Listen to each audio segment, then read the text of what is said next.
요한복음 13장 1절에서 11절 말씀을 통해서 원죄와 자범죄라는 제목으로 하나님 말씀을 함께 나누겠습니다. 여러분, 우리가 이 땅에 올 때는 순서가 있지요. 다 엄마 뱃속에서 보통은 10개월을 있다가 태어납니다. 조금 일찍 나오는 경우도 있지요. 그러나 우리가 이 땅에 살다가 이 땅을 떠날 때는 순서가 있습니까? 없습니까? 순서가 없습니다. 어떤 사람은 아주 젊은 나이에 세상을 떠나기도 합니다.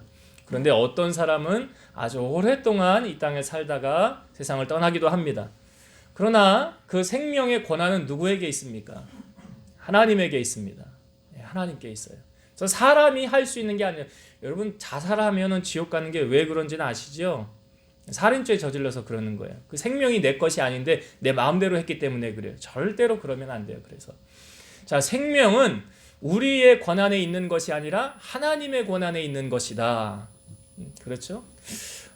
예수님도 이 땅에 오셨을 때 잘 아시지만 예수님이 이 땅에 와야 했다, 오셔야만 했다라고 우리에게 성경에 가장 처음 보여주는 부분이 창세기 3장 15절이라고 그랬죠.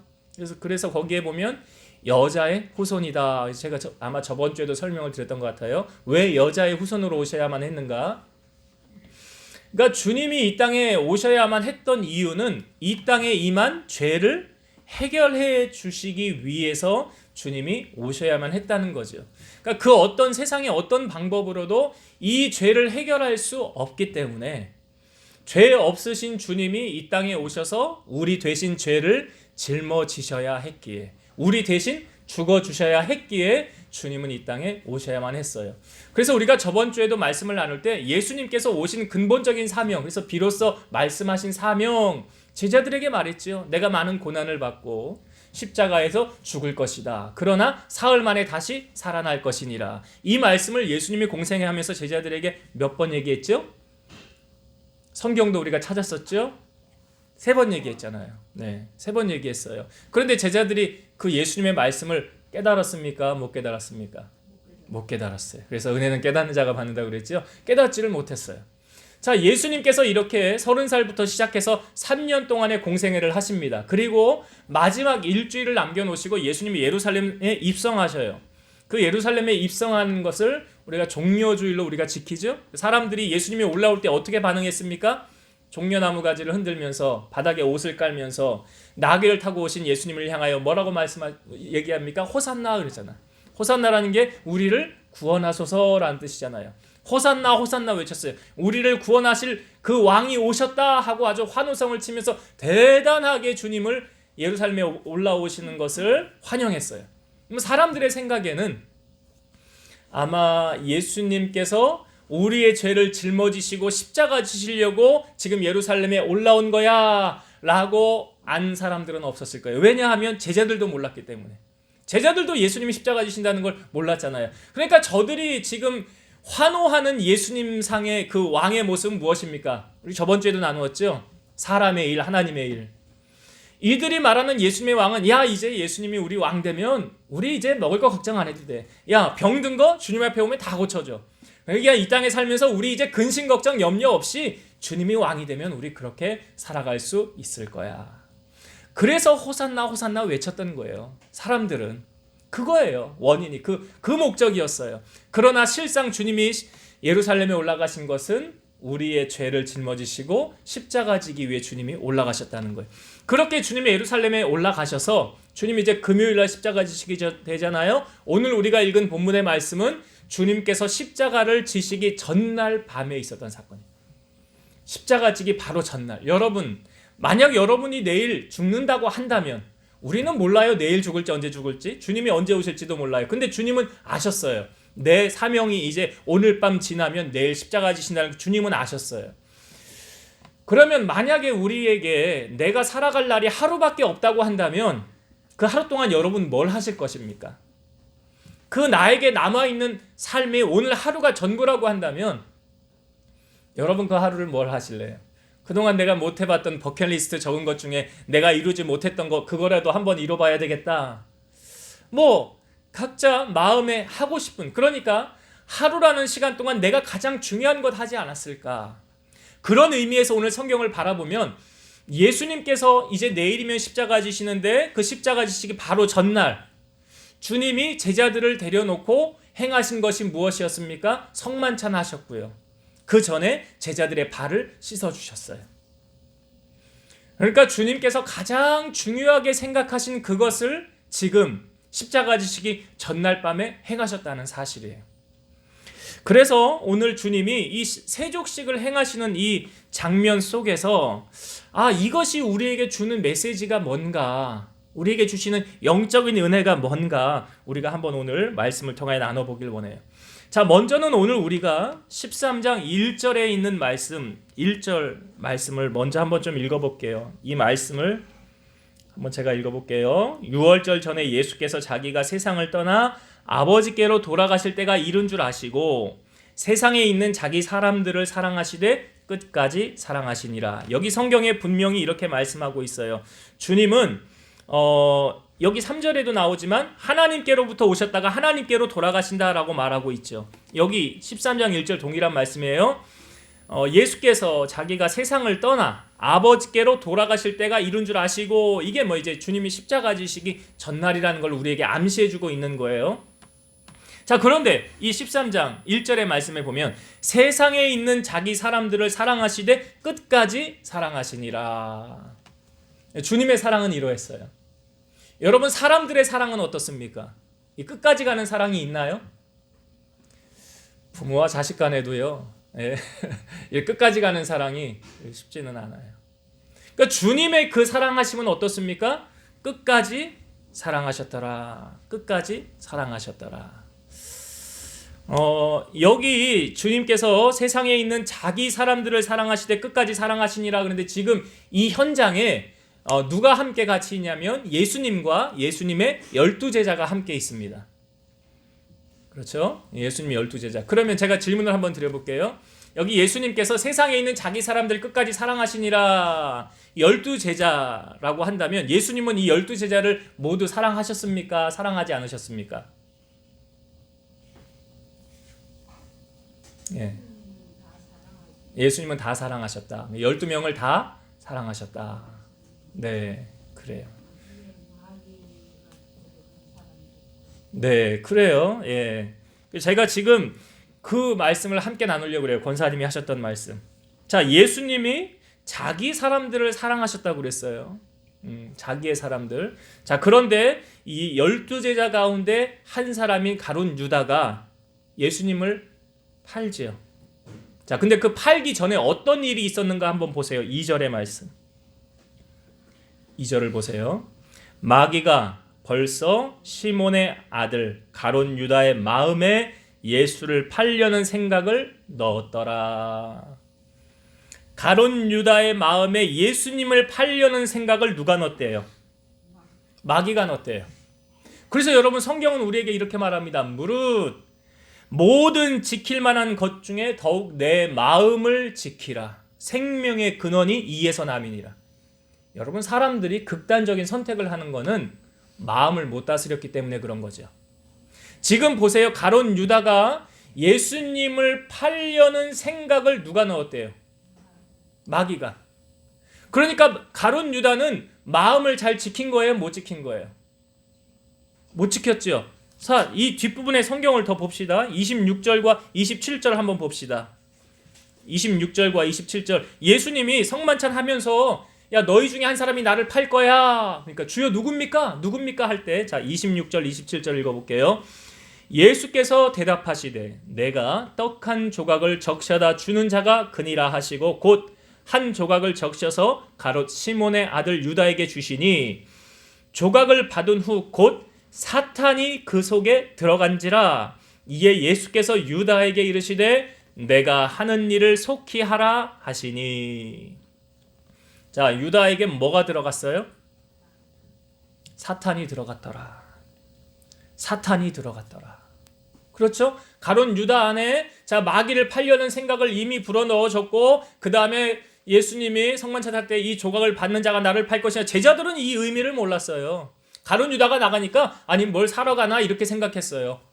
영적인 눈이 가려져 있으니까 깨닫질 못한 거죠. 그런데 분명히 가룟 유다 안에 사탄이 들어갔어요. 자, 제가 질문 다시 드려볼게요. 그러면 예수님은 12제자 모두를 다 사랑하셨습니까? 아닙니까? 헷갈리세요? 아직도? 자, 그러면 이렇게 물어볼게요. 예수님은 가룟 유다를 사랑하셨을까요? 사랑하지 않으셨을까요?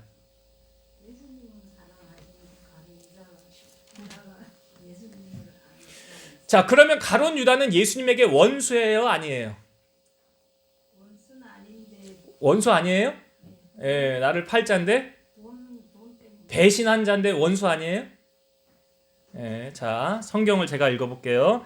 로마서 12장 19절에서 21절. 내 사랑하는 자들아 너희가 친히 원수를 갚지 말고 하나님의 진노하심에 맡기라. 기록되었으되 원수 갚는 것이 내게 있으니 내가 갚으리라고 주께서 말씀하시니라. 내 원수가 줄이거든 먹이고 목마르거든 마시게 하라. 그리함으로 내가 숯불을 그 머리에 쌓아 놓으리라. 악에게 지지 말고 선으로 악을 이기라. 자, 원수는 누가 갚아주신대요? 주님이 갚아주신대요. 그런데 원수가 줄이거든 먹이고 목마르거든 마시게 하라 그래요. 자, 그런데 그러면 이 유다는 사랑해야 돼요? 사랑하지 말아야 돼요? 여러분 유다에게 지금 뭐가 틈탔습니까? 사탄이 틈탔죠. 마귀가 틈탔죠. 그럼 이렇게 질문 드려볼게요. 우리가 사탄은 사랑해야 돼요? 사랑하지 말아야 돼요? 예? 사탄도 사랑하면 잘못된 교인이지. 예. 그러면 지금 유다 안에 뭐가 들어갔다고요? 그러면 사랑해야 돼요? 사랑하지 말아야 돼요? 말아야지.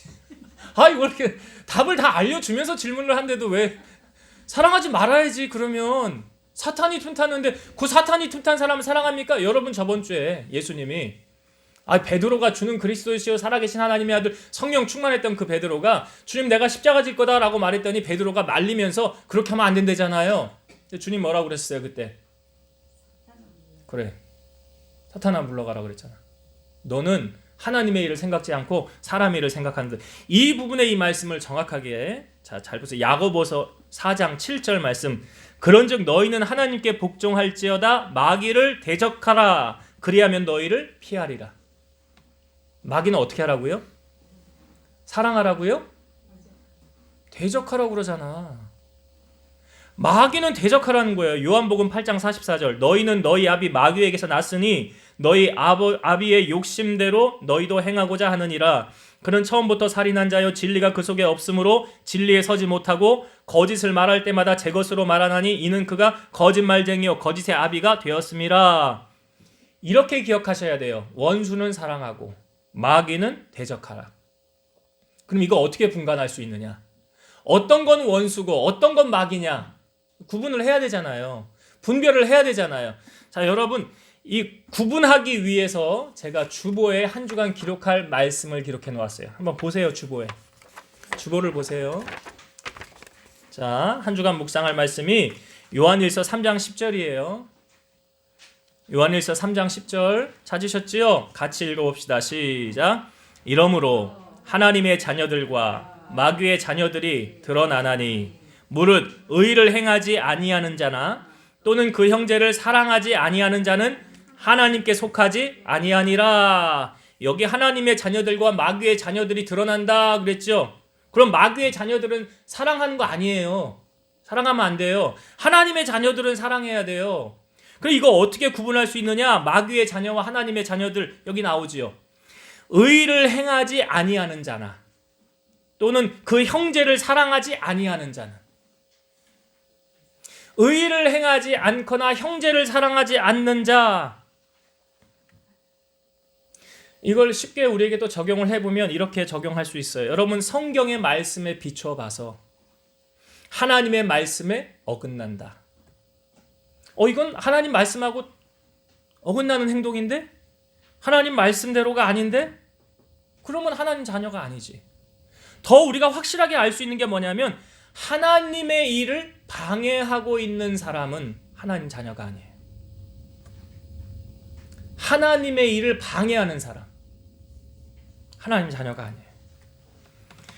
마태복음 12장 31, 32절. 그러므로 내가 너희에게 이르노니 사람에 대한 모든 죄와 모독은 사하심을 얻되 성령을 모독하는 것은 사하심을 얻지 못하겠고 또 누구든지 말로 인자를 거역하면 사하심을 얻되 누구든지 말로 성령을 거역하면 이 세상과 오는 세상에서도 사하심을 얻지 못하리라. 성령을 모독하면, 성령을 거역하면 이게 하나님 말씀에 빗나가는 거 아닙니까? 그러면 사하심을 얻지. 이거는 마귀가 하는 일이에요. 여러분, 예수님께서 예수님의 마음을 뭐라고 표현하셔요? 나는 마음이 온유하고 겸손하니. 그래. 예수님의 마음이 온유하고 겸손하다. 그런데 예수님이 화내신 적 있어요, 없어요? 있잖아요. 예수님 화내신 적 있잖아요. 예루살렘에 올라갔는데, 성전에 들어갔는데, 성전 안에서 뭐 하고 있어요? 장사하고 돈 바꾸고. 어떻게 했어요? 주님이 채찍을 만드셔가지고 그 사람들을 성전에서 다 쫓아내셨어요. 화나셔가지고. 주님 뭐라고 말씀하셨어요? 내 집은 만민의 기도하는 집인데 너희는 강도의 소굴을 만드는도다. 주님 화내셨다고요. 왜요? 하나님의 일과 이것 반대되는 일이거든요. 그러니까 여러분, 우리가 늘 깨어 있어야 하는 이유가 무엇이냐면 이 하는 일이 지금 마귀가 하는 일인지 그렇지 않은지 우리가 분간하기 위해서 깨어 있어야 돼요. 에베소서 4장 26, 27절. 분을 내어도 죄를 짓지 말며 해가 지도록 분을 품지 말고 마귀에게 틈을 주지 말라. 마귀가 언제 틈타기 쉽습니까, 여러분? 혈기 부렸을 때. 여러분, 화내면 마귀가 막 손뼉치고 박수치고 막 환호성을 지르는 거예요. 우리가 화낼 때. 아십니까? 그때 틈을 타는 거예요.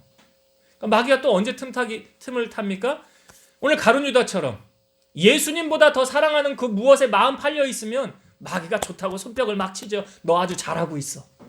너 내가 아주 원하는 바야. 근데 마귀가 어떨 때 싫어합니까?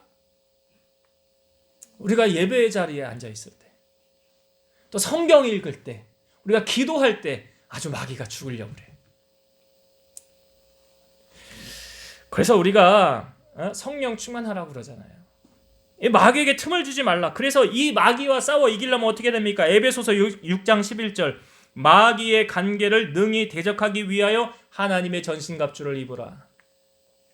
에베소서 6장에 전신갑주에 대해서 쭉 소개하고 있잖아요. 구원의 투구와 성령의 것, 마지막 하나님의 말씀, 진리의 허리띠, 의의 호심경, 복음의 평안에 예비한 신발, 이런 거 가지고 어떻게 해요? 복음을 담대히 외치면서 대적하여 이기라. 그러니까 오늘날도 지금 보세요. 가룟 유다가 맨정신으로 예수님 판 거 아니죠? 뭐가 틈탄 거예요? 마귀가. 그래서 마귀가 우는 사자같이 두루다니며 삼킬 자를 찾는다. 그러는 거예요. 그러니까 여러분, 예수님이 자기 사람들을 사랑하셨다라고 하실 때 유다는 아니에요. 왜 우리가 이걸 어떻게 확정 지을 수 있냐면 주님이 가룟 유다가 나간 다음에 제자들을 모아놓고 뭐라고 말씀하셨나 보세요. 자, 13장 34절, 35절. 34절과 35절 읽어볼게요. 새 계명을 너희에게 주노니 서로 사랑하라. 내가 너희를 사랑한 것 같이 너희도 서로 사랑하라. 너희가 서로 사랑하면 이로써 모든 사람이 너희가 내 제자인 줄 알리라. 여기 새 계명을 주노니 뭐 하래요? 서로 사랑하라. 내가 너희를 사랑한 것 같이 너희도 서로 사랑하라. 여러분, 이 자리에 지금 가룟 유다 있어요, 없어요? 없잖아요. 나간 다음에 말씀하신 거예요. 유다가 있었다고 한다면 이 자리에 주님 이 말씀 안 하셨습니다. 왜요? 마귀를 사랑하면 돼요, 안 돼요? 안 되는 거예요, 여러분. 주의 일에 방해하는 사람, 그 사람의 말을 따라가고 그 사람이 하자는 대로 하면 안 되는 거라고.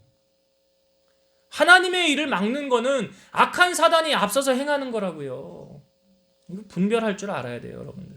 그래서 이거는 말씀에 빗나가는 거니까 이건 아니구나. 그래서 늘 깨어서 분별할 줄 알아야 돼요. 그래서 주님이 자기 사람들을 사랑하셨다는 거는 이거 하나님의 자녀들을 말하는 거예요. 하나님의 자녀들.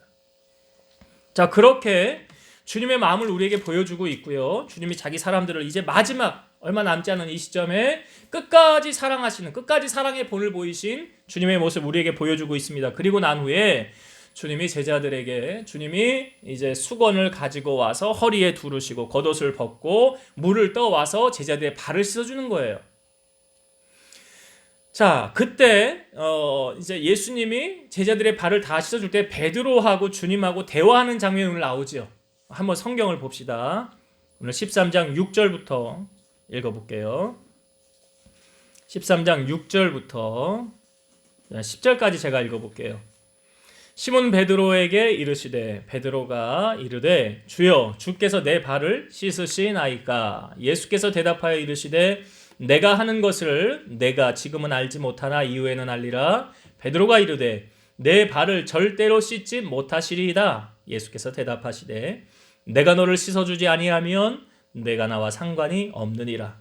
시몬 베드로가 이르되 주여 내 발뿐 아니라 손과 머리도 씻어주옵소서.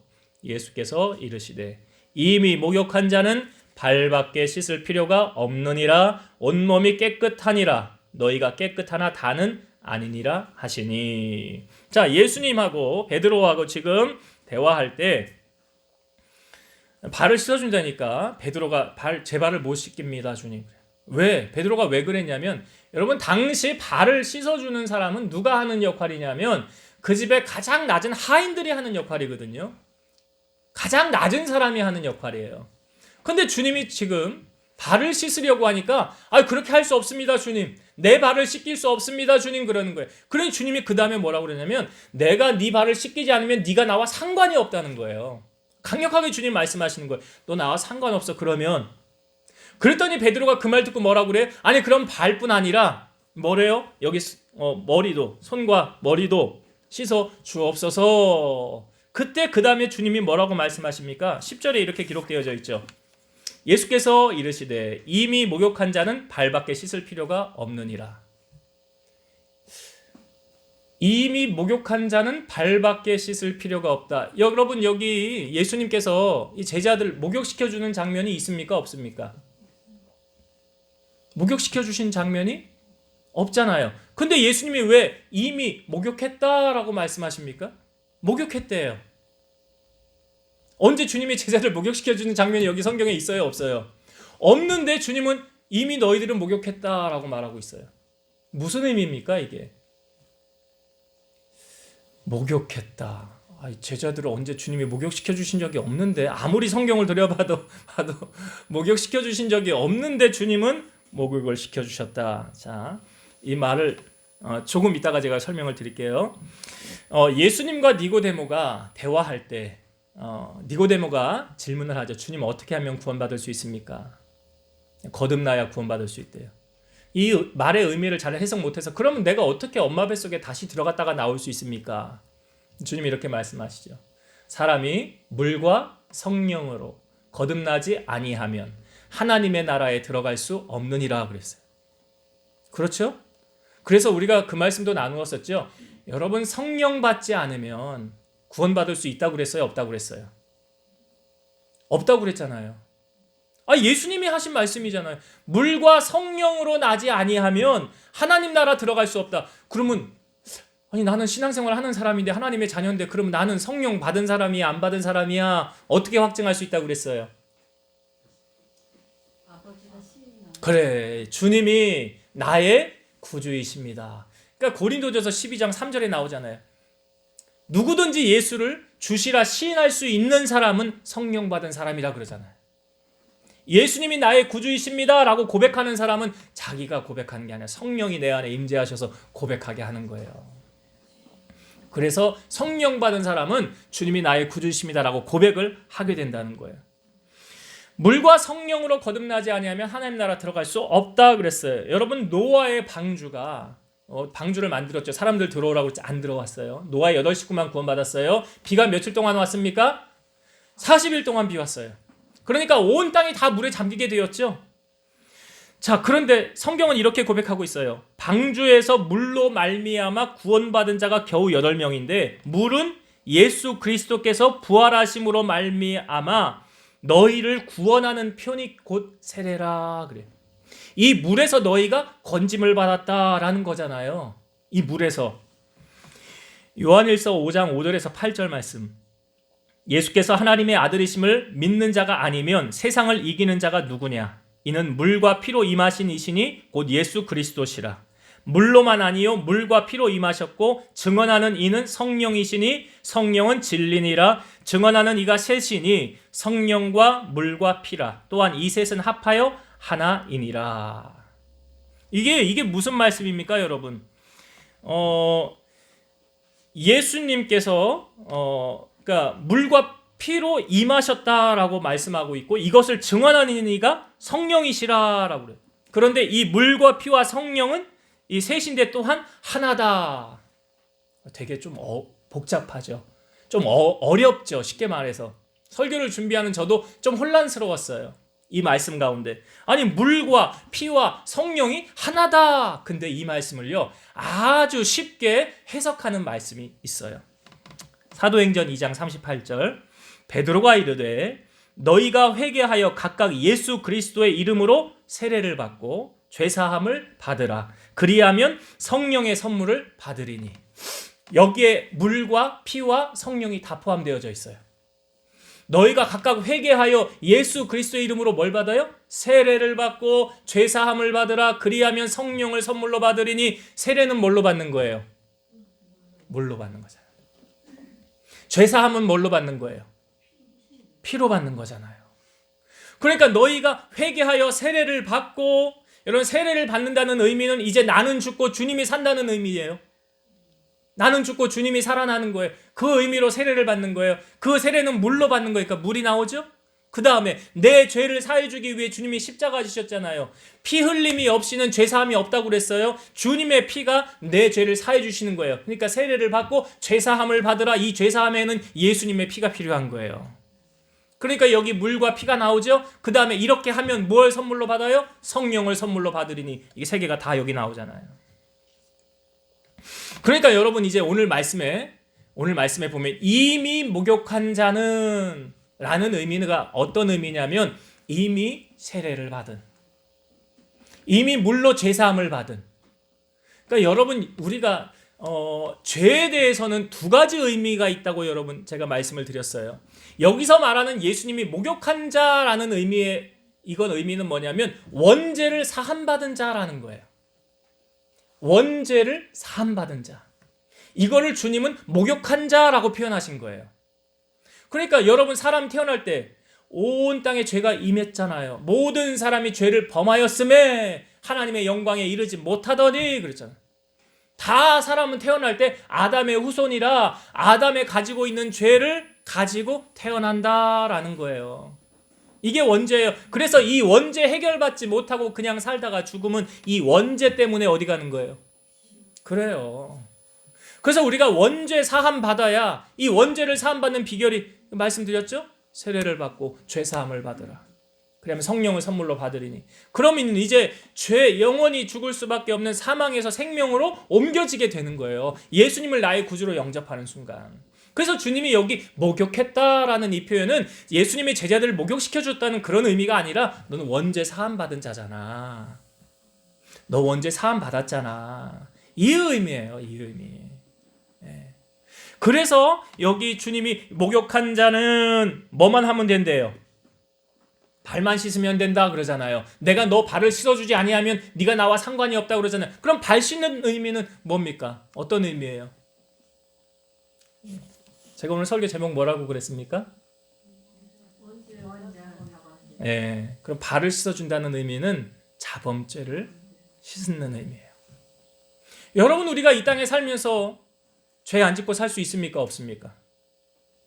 우리가 기도를 할 때도 하나님 앞에 나갈 때 가장 먼저 하나님을 찬송하며 영광 돌리며 그 다음 하는 기도가 뭐예요? 죄사함의 기도잖아요.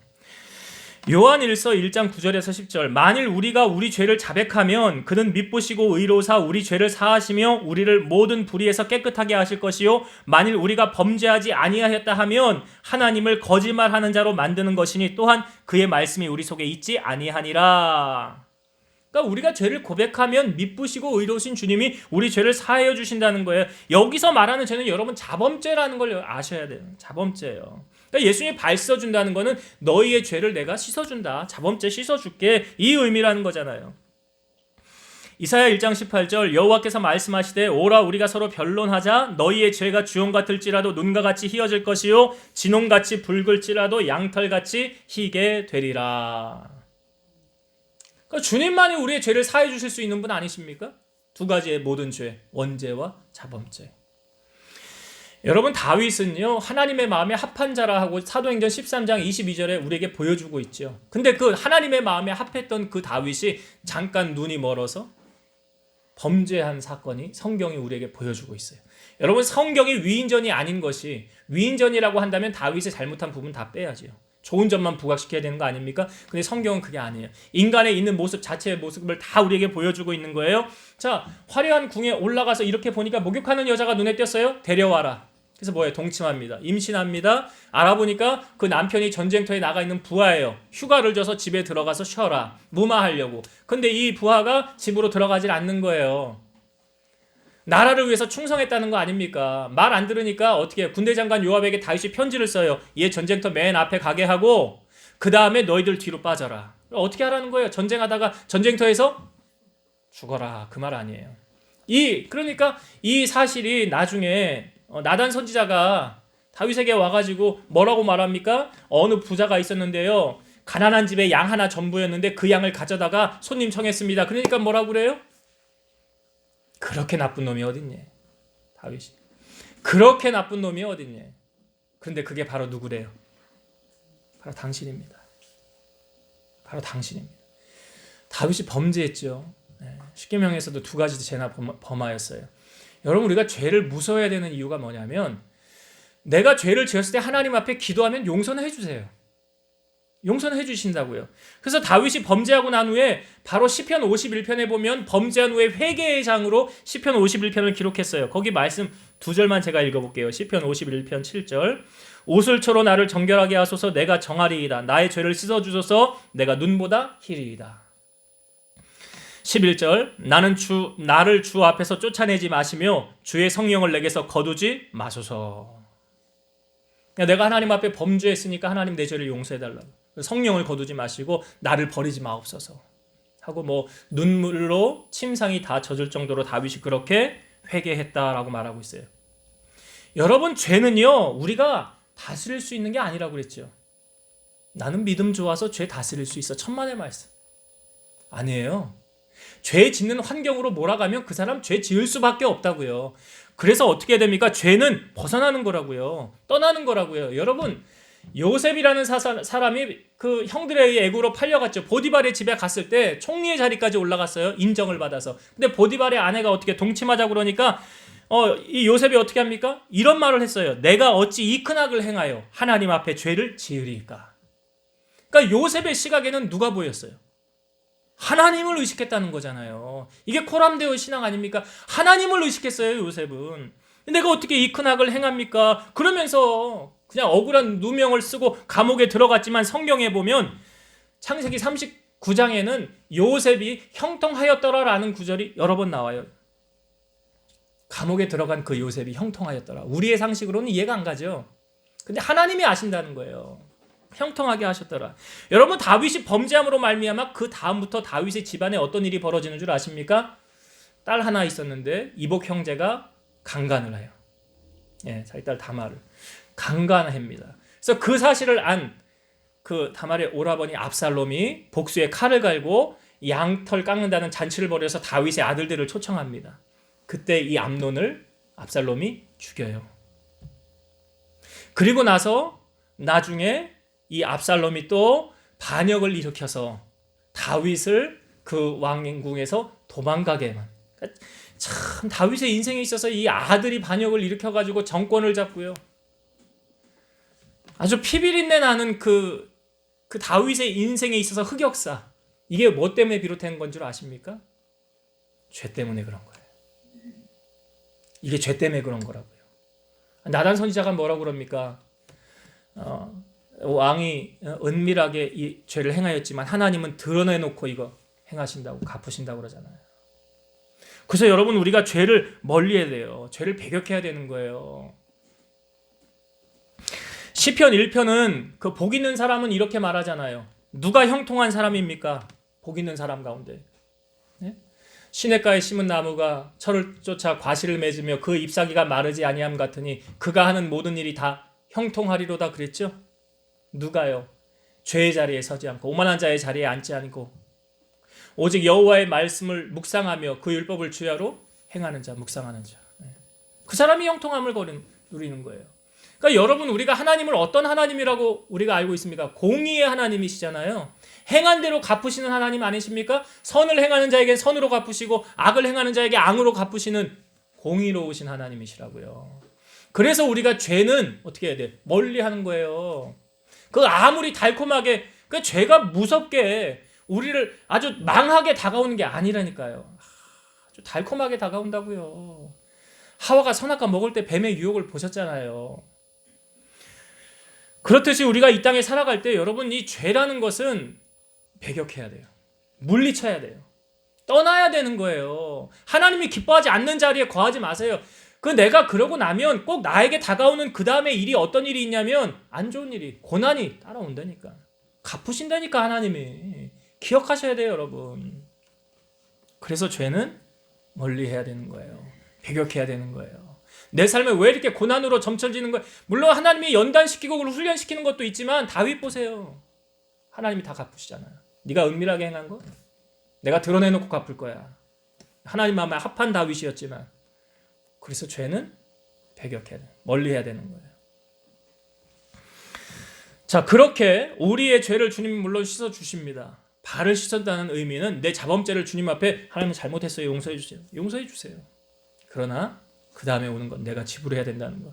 그러면 잊지 마시고 늘 깨어서 나아가길 바라고요. 이 세족식을 통해서 주님이 나중에 다 발을 씻어준 다음에 주님이 제자들을 다 앉혀놓고 이런 말씀을 하십니다. 내가 너희들 알다시피 주와 선생이 되어 내가 이것을 왜 행하였는 줄 아느냐? 내가 이것을 행함으로 너희에게 본을 보였노라.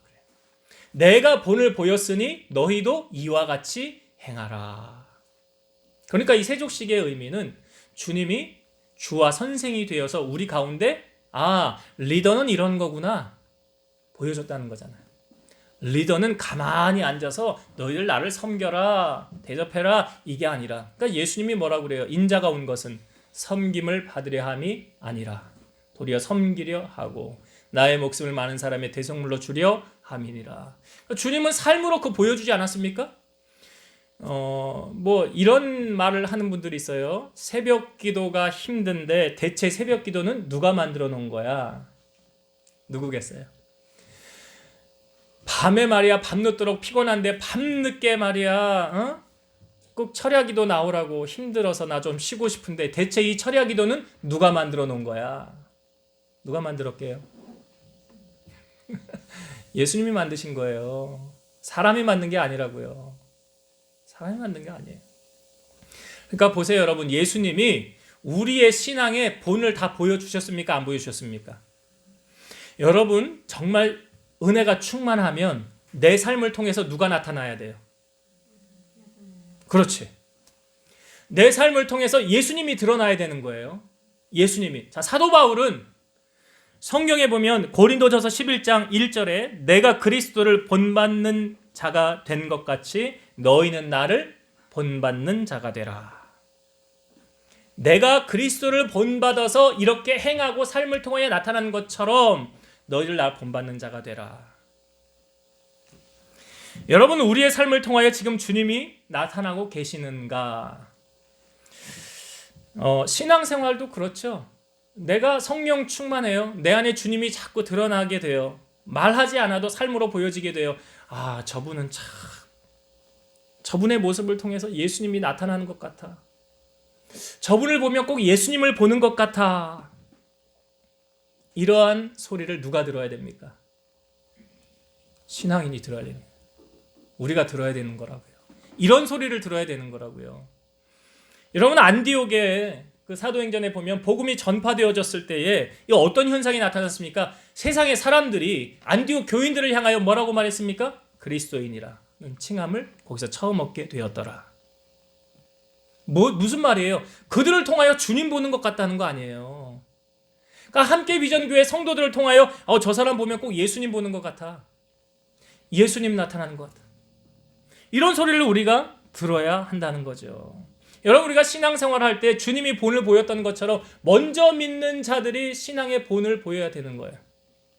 먼저 앞에 선 자들, 뭐 장로님들, 권사님들, 뭐 안수 집사님, 뭐 중직자들, 신앙생활을 이렇게 하는 거야 보이는 거예요.